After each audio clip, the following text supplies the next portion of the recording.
अस्सलाम वालेकुम। How are you all student. जैसा कि हम सबको पता है कि एमडी कैट कंडक्ट होने में बस कुछ ही दिन हैं, तो हम आज से स्टार्ट कर रहे हैं अपना ग्रैंड रिवीजन, जो कि 2 वीडियो के ऊपर कंसिस्ट होगा। फर्स्ट पार्ट में मैं आपको फर्स्ट ईयर के जितने चैप्टर इंक्लूड हैं एमडी कैट में, उनका आप लोगों को रिवीजन कराया जाएगा एमसीक्यूज़ के थ्रू। और इसके बाद जो सेकेंड वीडियो आएगी उसमें सेकेंड ईयर वाले चैप्टर जितने भी इंक्लूड हैं एमडी कैट में, उनके आप लोगों को एमसीक्यूज़ कराए जाएंगे। So are you ready guys? So start करते हैं। हम अपना पहला एमसीक्यू है the nucleolus synthesize and store. जैसे कि हम सबको पता है कि न्यूक्लियोलस किस चीज़ को बनाता है और स्टोर करता है। तो किस चीज़ को बनाता है हम सबको पता है, राइबोसोमल आरएनए को बनाता है। नेक्स्ट मेरे पास है कि विच of the following does not occur during the Calvin cycle. अब आप लोगों को मैं कैल्विन साइकिल भी पढ़ा चुकी हूँ, तो कैल्विन साइकिल में क्या नहीं होता? कार्बन फिक्सेशन ये होती है क्योंकि ये उसका पहला स्टेप है। रिडक्शन ये भी होती है, ये उसका सेकंड स्टेप है। And regeneration of the Rubisco, यानी कि लास्ट पे हमने दोबारा से रुबिस्को को बनाना होता है, तो ये भी होता है। और डी ऑप्शन है हमारे पास रिलीज ऑफ ऑक्सीजन, तो यहाँ पर रिलीज ऑफ ऑक्सीजन नहीं होता, तो हमारे पास करेक्ट आंसर क्या रहेगा? Release of oxygen. नेक्स्ट है from where the red blood cell are form in a person at the age of 35। यानी कि एक आदमी जिसकी जो एज है वो 35 ईयर है, तो 35 ईयर की एज में उसके जो रेड ब्लड सेल बनने हैं वो कहाँ पर बनने हैं? लीवर में, स्प्लीन में, बोन मैरो में, स्टेम सेल या stem cell in bone marrow. तो कहाँ पर बनते हैं? हमारे पास बनते हैं जी बोन मैरो में। जब एक अडल्ट की बात करें हम, ठीक है, तो वो उसके जो रेड ब्लड होते हैं वो कहाँ बनते हैं? बोन मैरो में बनते हैं। लेकिन अगर हम बात करें चाइल्डहुड की, तो चाइल्डहुड में लिवर और स्प्लीन में भी जो कुछ हद तक यहाँ पर रेड ब्लड सेल बनते हैं। नेक्स्ट मेरे पास है कि all the amino acid contain amino group and a carboxylic group attach to the same. यानी कि वो कह रहे हैं कि जितने भी अमाइनो एसिड होते हैं उनका जो अमाइनो ग्रुप है या फिर कार्बोक्सिलिक ग्रुप है, आप लोगों को फार्मूला अच्छे से आता होगा, यहाँ पे लिखती हूँ कि ये मेरे पास क्या है, ये एक कार्बन है और उसके अराउंड आप लोगों को 4 क्या मिलते हैं? फंक्शनल ग्रुप मिलते हैं। जैसे कि यहाँ पर आपको हाइड्रोजन मिलता है, यहाँ पर आपको क्या मिलता है? अमाइनो ग्रुप मिलता है, यहाँ पर आपको कार्बोक्सिलिक एसिड ग्रुप मिलता है और यहाँ पर आपको मिलता है आर। अब यहाँ पर देखो कि वो कह रहे हैं कि अमाइनो ग्रुप और कार्बोक्सिलिक ग्रुप ये अटैच्ड होते हैं किस चीज़ से? देखो ये कार्बन है और कार्बन के अराउंड ही सारे के सारे अटैच हैं, तो यहाँ पर जो ऑप्शन रहेगा मेरे पास क्या है? Option D, that is the carbon atom. ठीक है, कार्बन एटम से ही अमाइनो ग्रुप और कार्बोक्सिलिक ग्रुप अटैच्ड होते हैं। नेक्स्ट है मेरे पास the rate of enzyme reaction become double, ठीक है, for each dash rise in temperature. यानी कि हमने यहाँ पर बताना है कि इंजाइम रिएक्शन का रेट हर टेम्परेचर बढ़ाने पर डबल हो जाता है। कितना टेम्परेचर बढ़ाएंगे तो वो डबल होगा? 10 डिग्री, 15 डिग्री, 20 डिग्री या 25 डिग्री। तो इसका जो करेक्ट आंसर है that is the 10 degree. 10 degree जो टेम्परेचर है अगर इंजाइम का बढ़ाया जाए तो यहाँ पर उसका जो रिएक्शन रेट है यानी कि कैटालिसिस है वो भी क्या हो जाती है? डबल हो जाती है। नेक्स्ट है identify the unsaturated fatty acid. Unsaturated fatty acid क्या होते हैं कि जिनके अंदर आप लोगों को क्या मिलता है? डबल बॉन्ड मिलता है। तो इनमें से, इन एग्जाम्पल में से आप लोगों ने बताना है कि कौन सा है जो अनसैचुरेटेड फैटी एसिड है। क्या एसिटिक एसिड है, ब्यूटारिक है, पाल्मेटिक है या फिर ओलिक एसिड है? तो इसका जो एग्जैक्ट आंसर है that is the oleic acid. इसके अंदर आप लोगों को क्या मिलता है? डबल बॉन्ड मिलता है, ठीक है ना। बाकी जो ऊपर वाले 3 हैं, एसिटिक है, ब्यूटारिक है या फिर पाल्मेटिक एसिड है, इसके अंदर आप लोगों को जो है वो सिंगल बॉन्ड मिलता है। और सिंगल बॉन्ड वाले क्या होते हैं? सैचुरेटेड होते हैं, ठीक है ना। अनसैचुरेटेड जिनमें डबल बॉन्ड होता है। Next, the optimum pH of the pepsin. इसका आंसर आप लोगों ने मुझे कमेंट बॉक्स के अंदर करना है कि पेप्सिन का जो पीएच है, ठीक है, वो कितना होता है, ठीक है ना। आप लोगों ने इसका आंसर खुद करना है। नेक्स्ट है the nuclear membrane is continuous with. हम सबको पता है किसके साथ कॉन्टिन्यूस होती है? ER के साथ, ठीक है। नेक्स्ट मेरे पास है the mysterious brain infection in man is caused by. अब देखो वो कह रहे हैं कि जो इंसान में ब्रेन का मिस्टीरियस इन्फेक्शन होता है वो किस वजह से होता है? वायरॉन की वजह से, फंजाई की वजह से, बैक्टीरिया की वजह से या फिर प्रियॉन्स की वजह से। तो ये हमारे पास किस वजह से होता है? प्रियॉन्स की वजह से होता है। आप सबको पता है कि प्रियॉन्स जो होती हैं वो एबनॉर्मल प्रोटीन होती हैं जो ब्रेन डिजीज़ का काज बनती हैं, ठीक है, हम पढ़ चुके हैं acellular life of the virus में। नेक्स्ट है the product of the cyclic photophosphorylation is, क्या है, एटीपी है, एनएडीपीएच है, एनएडीपीएच या एटीपी है, या एनएडीपी या एटीपी या फिर ऑक्सीजन।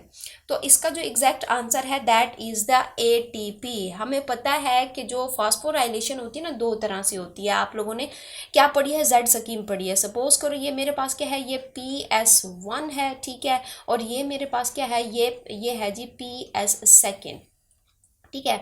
अब इलेक्ट्रॉन यहाँ से निकलकर प्राइमरी एक्सेप्टर और यहाँ से फिर मॉलिक्यूल होते हैं, यानी कि वो चलता है यहाँ पर, और यहाँ क्या हो जाता है, यहाँ PS2 में आता है, ठीक है ना, और यहाँ पर लाइट पड़ती है और दोबारा से यहाँ पर ये क्या है कि प्राइमरी एक्सेप्टर होता है और यहाँ से FD और फिर NADH को मिल जाता है। अब यहाँ पर वो कह रहे हैं कि साइक्लिक फोटो फास्फोराइलेशन में क्या होता है। देखो साइक्लिक फास्फोराइलेशन क्या होती है, ऐसी फास्फोराइलेशन जो कि PS2 से प्राइमरी एक्सेप्टर और प्राइमरी एक्सेप्टर से इस ETS यानी कि इलेक्ट्रॉन ट्रांसपोर्ट सिस्टम को दी जाती है। तो ये वाला जो हमारे पास साइकिल है इसको हम क्या कहते हैं, साइक्लिक फास्फोराइलेशन। यहाँ प्राइमरी इलेक्ट्रॉन एक्सेप्टर के बाद जो है फेरिडॉक्सिन को नहीं दिया जाता इलेक्ट्रॉन, ये क्या हो जाता है, रिवर्स हो जाता है किस पर, ETS के ऊपर, ठीक है। तो ETS के ऊपर यानी कि साइक्लिक फोटो फास्फोराइलेशन में यहाँ पर क्या बनती है, सिर्फ और सिर्फ ATP बन रही होती है। और ये कब होता है, जब प्लांट को ATP ज़्यादा चाहिए होती है, तब ये सिस्टम जो है वो एक्टिव हो जाता है, यानी कि साइक्लिक फास्फोराइलेशन जो है फिर स्टार्ट हो जाती है। और हमें पता है कि जब हमारे पास इलेक्ट्रॉन हायर मॉलिक्यूल एनर्जी से लोअर की तरफ जाते हैं तो यहाँ पर एनर्जी रिलीज होती है, उस एनर्जी को ADP कहते हैं, ठीक है, ADP होती है। ADP के साथ यहाँ पर इनऑर्गेनिक फॉस्फेट को मिला दिया जाता है, जिससे क्या बन जाता है, ATP बन जाता है। तो ये हमें पता है कि साइक्लिक फॉस्फोराइलेशन में क्या बनता है, सिर्फ और सिर्फ ATP बनता है। नेक्स्ट है कि in which of the given parts of the body lactic acid fermentation take place, यानी कि जब हम थक जाते हैं, ठीक है ना, तो आप लोगों ने फील किया होगा कि जब हम थकते हैं तो हमारी बॉडी में, हमारे मसल्स में पेन होना स्टार्ट कर देता है, ठीक है ना। इसी तरह से जो है वो बर्निंग भी स्टार्ट होती है, बॉडी गर्म हो जाता है। तो ये किस वजह से होता है, लैक्टिक एसिड की वजह से होता है, जो अकोमुलेट हो रहा होता है हमारी बॉडी में। अब कहाँ पर अकोमुलेट हो रहा होता है, हमारे मसल्स में, जैसा कि हम को पता है। फिर हम क्या करते हैं, जब हम थक जाते हैं उसके बाद थोड़ा सा रेस्ट करते हैं, एंड आफ्टर दैट वो लैक्टिक एसिड खुद ब खुद ख़त्म हो जाता है, और फिर हमारे मसल जो है ना, फिर वो फेटीग वाली सिचुएशन से बाहर निकल आते हैं। नेक्स्ट है appendix Aries from the blind end of, यानी कि अपेंडिक्स जो है, ठीक है ना, ये जो आप लोगों ने एक प्रोसेस पढ़ा था जब मैंने आप लोगों को डाइजेस्टिव सिस्टम पढ़ाया था, तो उसमें मैंने आप लोगों को बताया था कि अपेंडिक्स क्या होता है और कहाँ पर प्रेजेंट होता है। तो अब वो कह रहे हैं कि appendix Aries from blind end of, यानी कि कहाँ से ये एरीज करता है, इलियम से, सीकम से, कोलोन से, या फिर हमारे पास रेक्टम से। तो इसका जो एग्जैक्ट आंसर है that is the caecum. Caecum basically क्या है, ये जो हमारी लार्ज इंटेस्टाइन होता है ना, उसका ये पहला पोर्शन होता है सीकम। सीकम के साथ ही फिंगर लाइक प्रोजेक्शन होती है, जिसको हम क्या कहते हैं, अपेंडिक्स कहते हैं। तो अपेंडिक्स कहाँ से एरीज करती है, सीकम से एरीज करती है। नेक्स्ट मेरे पास है कि surfactant is mainly composed of, surfactant के बारे में भी मैं आप लोगों को अच्छे से पढ़ा चुकी हूँ रेस्पिरेटरी सिस्टम के अंदर, वन शॉट में मैंने आप लोगों को पढ़ाया। अगर आप लोगों को नहीं पता तो आप लोग वहाँ से जाकर इसको सुन सकते हैं कि सरफेक्टेंट बेसिकली होता क्या है। अब यहाँ पे हमने ये बताना है कि सरफेक्टेंट जो है वो मेनली किस चीज़ से कंपोज होता है, लिपिड से, प्रोटीन से, लिपोप्रोटीन से, या फिर कार्बोहाइड्रेट से। तो किस चीज़ का बना होता है, लिपोप्रोटीन का ये बना होता है, ठीक है ना। अब जो सरफेक्टेंट होता है ना, इसका काम बेसिकली क्या होता है कि ये क्या करता है, जो एल्वुलाई होता है ना, उसमें सरफेस टेंशन को कम करता है और उन्हें कोलैप्स होने से भी क्या करता है, बचाता है। तो ये सरफेक्टेंट का काम है। नेक्स्ट मेरे पास है the arrangement of the unequal dichotomize in one plane is called, अच्छा ये आप लोगों के सिलेबस में नहीं है तो इसको छोड़ दें। अच्छा नेक्स्ट मेरे पास है कि every molecule of the NADH feed in the electron transport chain produce, यानी कि हमने बताना है कि हर NADH molecule electron transport chain में कितने ATP बनाता है। तो कितने ATP बनाता है, 3, 6, 4 या फिर 2। तो इसका एग्जैक्ट आंसर क्या रहेगा, हमारे पास 3 ATP बनाता है। नेक्स्ट है the oxidative phase of the glycolysis start with the degeneration of, यानी कि यहाँ पर हमने बताना है कि ग्लाइकोलाइसिस की ऑक्सीडेटिव फेज का स्टार्ट किस कंपाउंड की डीजनरेशन से होता है, ग्लूकोज, फ्रक्टोज, ग्लाइसरएल्डिहाइड 3 फॉस्फेट या फिर NADH। तो इसका एग्जैक्ट आंसर हमारे पास क्या है, ग्लाइसरएल्डिहाइड 3 फॉस्फेट यानी कि G3P भी इसको शॉर्टकट में बोला जाता है। नेक्स्ट मेरे पास है कि HCl in gastric juice is secreted by which one of the following cell, यानी कि हमने बताना है कि जो HCl है, ठीक है ना, वो कौन से सेल जो हैं वो सेक्रीट करते हैं, इधर कि वो चीफ सेल है, म्यूकस सेल हैं, जाइमोजन है या फिर ऑक्जेंटिक सेल हैं। तो इसका जो एग्जैक्ट आंसर है, ठीक है, वो मेरे पास क्या है, ऑक्जेंटिक सेल, ठीक है ना। ये सेल्स मैं आप लोगों को बड़ी डिटेल के साथ पढ़ा चुकी हूँ जब मैंने आप लोगों को गैस्ट्रिक ग्लैंड पढ़ाया था डाइजेस्टिव सिस्टम के अंदर, ठीक है।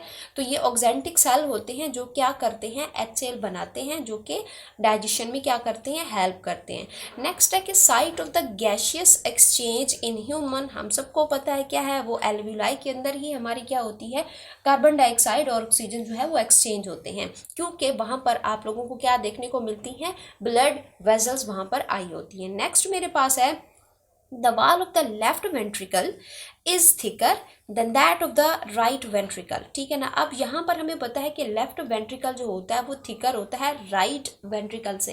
अब यहाँ पर हमने बताना है कितने टाइम वो थिकर होता है than that of the right one, 1 time, 2 time, 3 time या फिर 4 टाइम। तो इसका एग्जैक्ट आंसर क्या है, 2 टाइम थिकर होता है than that of the right one. Next मेरे पास है the volume of the plasma in 10 litre man blood of the man. अब हमने बताना है कि अगर इंसान के 10 लीटर ब्लड हो तो उसमें प्लाज्मा का वॉल्यूम कितना होता है, ठीक है ना। प्लाज्मा यानी कि जो आप लोग सिंपली अगर हम बोले वाटर, ठीक है ना, वाटर तो नहीं होता लेकिन वाटर लाइक सब्सटेंस होता है, ठीक है ना, वो कितना होता है, वो होता है 5.5 लीटर, ठीक है।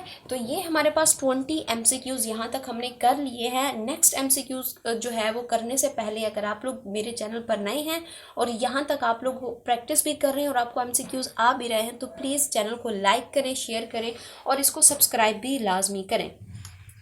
नेक्स्ट है कि each turn off the alpha helix of the polypeptide chain has amino acid, यानी कि हमने बताना है कि अल्फा हेलिक्स के हर टर्न में कितने अमाइनो एसिड होते हैं। हम सबको पता है 3.6 अमाइनो एसिड होते हैं हर टर्न में। नेक्स्ट है the competitive inhibitor of the succinic acid, यानी कि जो सक्सिनिक एसिड है उसका जो कम्पिटिटिव इनहिबिटर होता है वो क्या, कौन सा होता है, fumaric, malonic acid, citric acid या फिर एसिडिक एसिड। तो इसका एग्जैक्ट आंसर है that is the malonic acid. Next है मेरे पास कि from where the red blood cell are form in a person at the age of 35, ये रिपीट हो चुका है, तो इसका आंसर क्या है मेरे पास, बोन मैरो।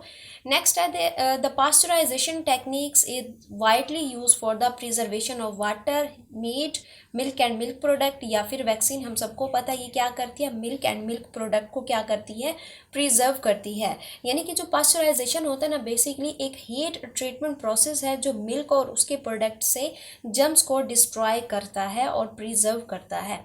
अच्छा जी, नेक्स्ट है हमारे पास the compound which on hydrolysis yield polyhydroxy, एक चीज़, फिर एल्डिहाइड दूसरी चीज़, और मेरे पास क्या होता है, कीटोन।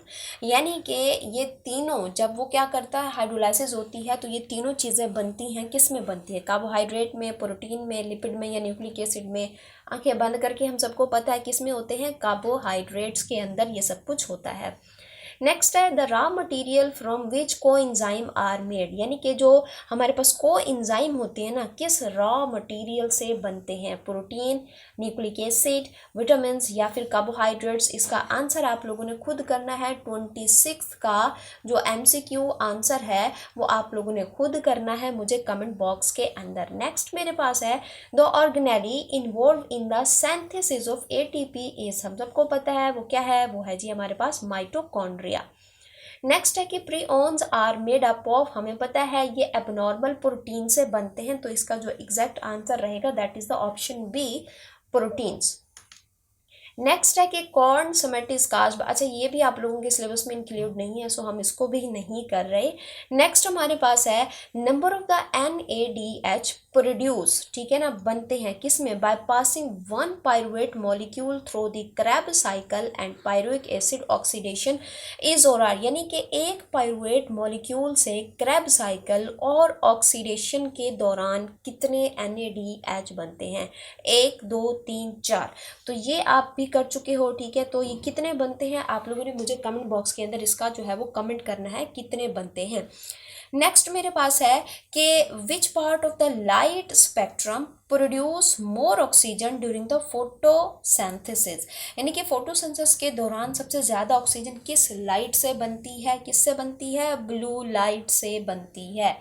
अच्छा जी, नेक्स्ट है मेरे पास के enterokinase enzyme is secreted bye lining of, यानी कि एंटीरोकाइनेज इंजाइम किस ऑर्गन की लाइनिंग से सिक्रीट होता है, पैंक्रियाज, लीवर, डोडिनम या फिर मेरे पास क्या है स्टमक। तो इसका जो एग्जैक्ट आंसर है दैट इज द डोडिनम, ठीक है ना। ये जो डोडिनम होता है एंटीरोकाइनेज इंजाइम रिलीज करता है जो कि क्या करता है, ट्रिप्सिनोजिन को ट्रिप्सिन में कन्वर्ट करता है, ये भी आपको पता होना चाहिए।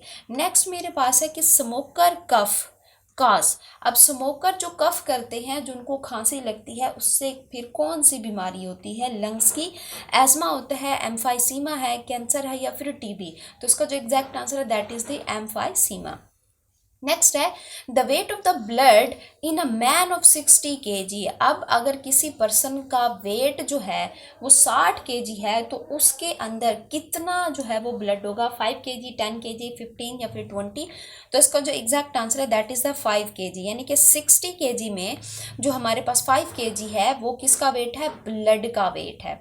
नेक्स्ट है मेरे पास the right atrium receive deoxygenated blood okay from these part of the body except, यानी कि हमने बताना है कि राइट एट्रियम को डीऑक्सीजनेटेड सब पार्ट से मिलता है सिवाय किसके, ब्रेन से, लीवर से, लंग से या फिर किडनी। हमें पता है लंग्स में जो है वो क्या होता है, ऑक्सीजनेटेड ब्लड होता है, क्योंकि वहाँ पे हम एनवायरनमेंट के थ्रू क्या कर रहे होते हैं, ऑक्सीजन को इनहेल करते हैं, तो वो ब्लड के साथ मिक्सअप होती है तो वो ऑक्सीजनेटेड ब्लड हो जाता है, ठीक है। तो हमारे पास क्या है कि लंग्स के थ्रू वो क्या करता है, ऑक्सीजनेटेड ब्लड जो है वो लेता है।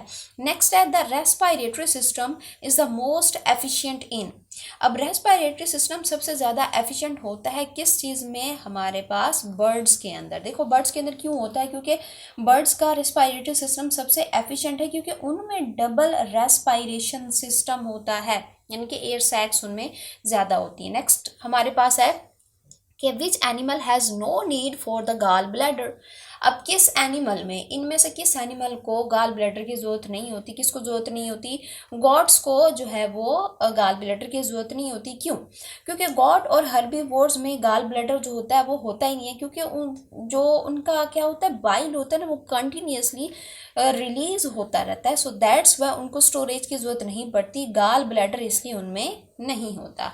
नेक्स्ट है the functional group of the chlorophyll a, हम सबको पता है क्या होता है, वो होता है मीथेन। नेक्स्ट मेरे पास है कि lactic acid is formed in these except, lactic acid बनता है इनमें सिवाय during the extreme physical activities.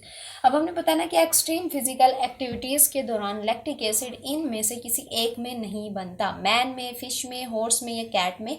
तो किस में नहीं बनता, ये नहीं बनता किस चीज़ में, फिश में।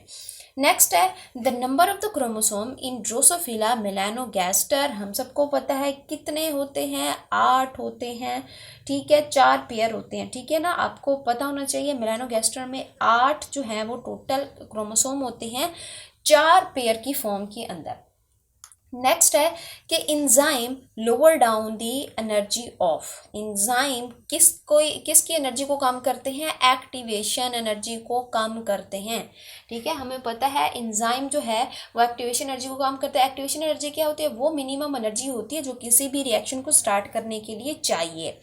नेक्स्ट है कि in human body the amount of the iron is, human body में अमाउंट ऑफ द आयरन कितना होता है, 0.4%।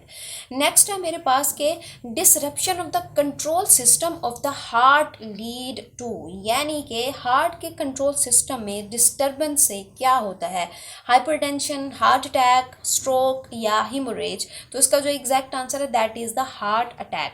अगर हार्ट का कंट्रोल सिस्टम फेल हो जाए तो रिदमिक कंट्रैक्शन जो है वो रुक जाती है, इससे हार्ट अटैक हो जाता है। आपको पता होना चाहिए कि इससे क्या रुक जाती है, रिदमिक कंट्रैक्शन जो है वो रुक जाती है, इससे हार्ट अटैक हो जाता है। नेक्स्ट है कि biologically the most common hexose is, हमारे पास क्या है, हेक्सोज किसको बोलते हैं, हेक्सोज कहते हैं 6 कार्बन को, ठीक है। हेक्सोस क्या होता है हमारे पास, इसको हम बोलते हैं 6 कार्बन। तो 6 कार्बन हमारे पास क्या है, सबसे फेमस मोस्ट कॉमन ग्लूकोज ही है। नेक्स्ट मेरे पास है the optimum pH for pancreatic lipase. Pancreatic lipase का कितना ऑप्टिमम पीएच होता है, दैट इज द 9, ठीक है। नेक्स्ट है the outer surface of the cisternae of the Golgi complex is, हमारे पास किस तरह की होती है, ठीक है ना, उसका सरफेस जो होता है बाहर का वो किस तरह की होती है, वो हमारे पास किस तरह की है जी, कनकेव। आप सबको पता है बाहर वाली जो हमारे पास सरफेस होती है वो क्या होती है, कनकेव। ये मैं आपको पढ़ा चुकी हूँ सेल वाले चैप्टर के अंदर डिटेल से। नेक्स्ट है कि about 60% of the adult are immune to measles, smallpox, rubella या मप्स, यानी कि जो 60% होते हैं हमारे पास अडल्ट किस डिजीज से इम्यून होते हैं, वो हमारे पास स्मॉल पॉक्स है। For chloroplast to produce sugar from carbon dioxide in dark reaction is needed, यानी कि जो डार्क रिएक्शन चलता है, ठीक है ना, उसमें शुगर जो बनती है, ठीक है ना, उसमें कार्बन डाइऑक्साइड के साथ साथ क्या ज़रूरी होता है हमारे पास, वो क्या होता है, एटीपी होता है। मैंने आप लोगों को अच्छे से पढ़ाया है बायोएनर्जेटिक वाले चैप्टर के अंदर कि जो डार्क रिएक्शन होता है वो लाइट रिएक्शन का प्रोडक्ट यूज़ करता है। लाइट रिएक्शन का प्रोडक्ट क्या होता है, एटीपी और एनएडीपीएच होता है, ठीक है ना। अब जो लाइट रिएक्शन में बनता है डार्क रिएक्शन, उसी प्रोडक्ट को यूज़ करके क्या बनाता है, शुगर बनाता है, ठीक है। तो इसका जो एग्जैक्ट आंसर रहेगा that is the ATP. Next है विच रिडॉक्स प्रोसेस इज एंडरगोनिक, यानी कि कौन सा जो हमारे पास प्रोसेस है, रिडॉक्स प्रोसेस जो है वो एंडरगोनिक है, जिसमें जो एनर्जी है वो एब्जॉर्ब होती है। वो कौन सा है, वो फोटोसिंथेसिस है। हमें पता है इसमें जो है लाइट एनर्जी फॉल कर रही होती है प्लांट के ऊपर, तो ये हमारे पास क्या होता है, एंडरगोनिक रिएक्शन है। नेक्स्ट है कि hepatic and pancreatic secretion are stimulated by, यानी कि ये किस चीज़ से स्टिमुलेट होती हैं, क्या गैस्ट्रिन से, पेप्सिन से, सेक्रेटन से या फिर अमाइलेज से। तो इसका एग्जैक्ट आंसर है that is the secretin. Next है कि human lungs are dash in nature, हमें पता है स्पॉन्जी होते हैं। Energy is required for nerve conduction which is provided by the phenomena of, यानी कि यहाँ पर हमने क्या बताना है कि नर्व कंडक्शन के लिए एनर्जी किस प्रोसेस से मिलती है, फोटोसिंथेसिस, रेस्पिरेशन, डाइजेशन, एक्सक्रीशन। इसका exact answer that is the हमारे पास क्या होता है, रेस्पिरेशन। नर्व इम्पल्स ट्रांसमिशन के लिए एटीपी इसको चाहिए होता है, ठीक है ना, जो कि हमें कहाँ से मिल रही होती है, रेस्पिरेशन से मिल रही होती है। नेक्स्ट है कि fats are insoluble in, fats जो होते हैं वो क्या होते हैं, इनसॉल्युबल होते हैं, यानी कि वो मिक्स नहीं होते, किस में, ईथर में, अल्कोहल में, वाटर में, क्लोरोफॉर्म में। तो हमें पता है फैट्स जो हैं यानी कि ऑयल वगैरह जो होते हैं वो वाटर के अंदर इनसॉल्युबल हैं, सॉल्युबल बिल्कुल भी नहीं है। नेक्स्ट है कि coenzyme is closely related to, किस चीज़ से रिलेटेड है, मिनरल, प्रोटीन, इंजाइम या विटामिन। ये किससे रिलेट होता है, विटामिन से रिलेट होता है, क्योंकि को इंजाइम मेनली बनते ही किस चीज़ से होते हैं, विटामिन से बनते होते हैं।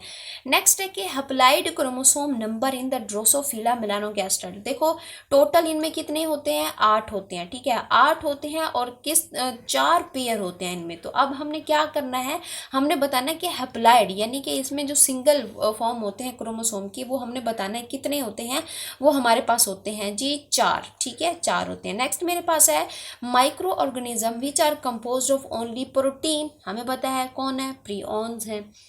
नेक्स्ट मेरे पास है prokaryote that do not have peptidoglycan cell wall are. अब हमने बताना है कि हमारे पास क्या होते हैं वो प्रोकैरियोट जिनकी सेल वॉल पेप्टाइडोग्लाइकन से नहीं बनी होती, क्या वो cyanobacteria, gram positive bacteria, archaebacteria या ग्राम नेगेटिव बैक्टीरिया। तो इसका जो एग्जैक्ट आंसर है that is the Archie bacteria.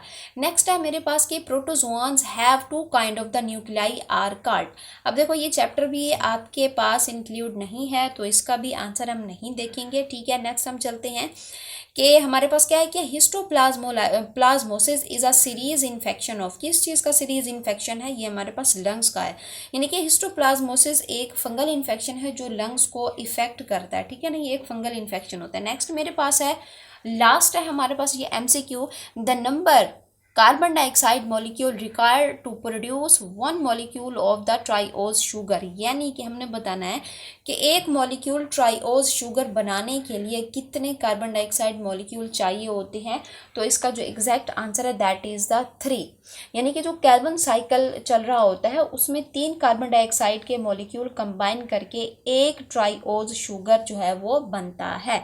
सो ये था आज का हमारा फर्स्ट पार्ट ग्रैंड रिवीजन में। नेक्स्ट वीडियो इंशाल्लाह मैं जल्द ही अपलोड करूँगी और उसमें मैं आप लोगों को सेकेंड पार्ट के जो हमारे पास रिपीटेड MCQs हैं उनकी मैं आप लोगों को यहाँ पर प्रिपरेशन करवाऊँगी।